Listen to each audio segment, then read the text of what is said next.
Rahman sahab, now let's come to the ending point, और वो ending point मैं ये तीनों से पूछना चाह रही हूँ। एक ही सवाल है, वो ये है कि पाकिस्तान के बारे में कहा जा रहा है कि we still working on the draft, we still connected with Iranians and Americans. Do you see any optimistic, positive thing coming out of that behind the door talk? जी फरमा, देखिए इसके अलावा कोई चॉइस नहीं है। और पाकिस्तान, मैं हमेशा ऑलमोस्ट हर शो में ये बात करता हूँ कि Pakistan is an indispensable state country. ये पूरे प्रोसेस में इसके अलावा और कोई मुल्क नहीं है जो ये काम कर सके। तो पाकिस्तान ने जो मिसाली कारकर्दगी दिखाई है और जो अचीवमेंट्स हुए हैं सो फार, तो वो तो हमारे हिस्से में आ चुका है, उसको तो कोई ले नहीं सकता। और जाहिर है कि ये चीज़ें जब तक ये वॉर जब तक रहेगी उस वक्त तक वो एफर्ट्स भी कंटिन्यू करेंगी। लेकिन मैं उतना ऑप्टिमिस्टिक नहीं हूँ इस मामलात में। उसकी वजह ये है, देखिए 11 अप्रैल को वहाँ मुज़ाकरात हुए, 12 को उन्होंने ब्लॉकेट कर दिया और 12 तारीख से मैंने ये कहना शुरू कर दिया कि ये मामलात किसी सिफारती हल की तरफ नहीं बल्कि एस्केलेशन की तरफ जा रहे हैं।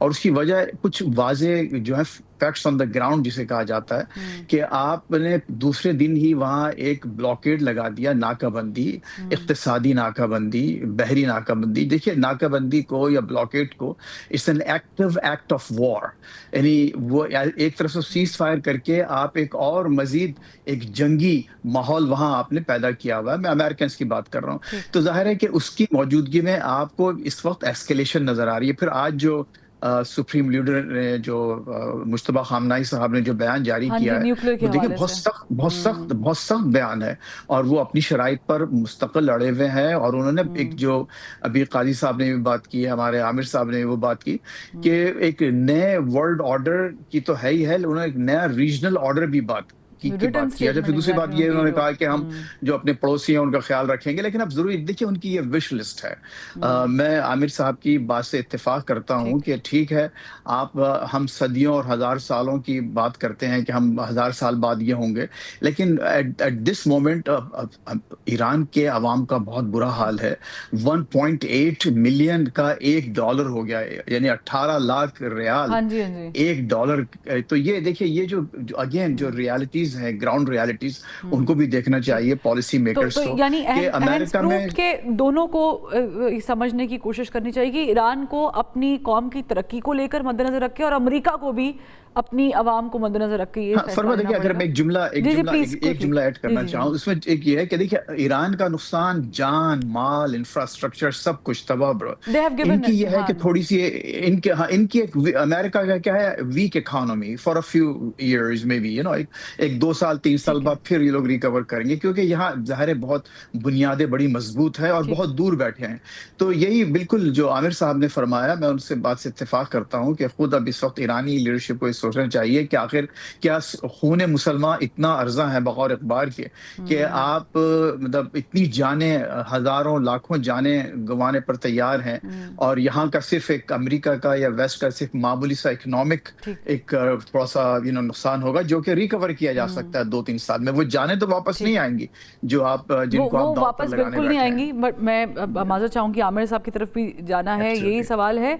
बस सिर्फ एक जुमला ये कि कम से कम उन्होंने ये एक्सपोज कर दिया पूरी दुनिया को कि ये अमेरिकन की वॉर स्ट्रेटजी है, that's how they fight. Aamir साहब, योर पॉइंट, पाकिस्तान का किरदार प्लीज। देखिए पाकिस्तान तो बिल्कुल लगा हुआ है और उन दोनों के रवाबित भी बना दिए हैं।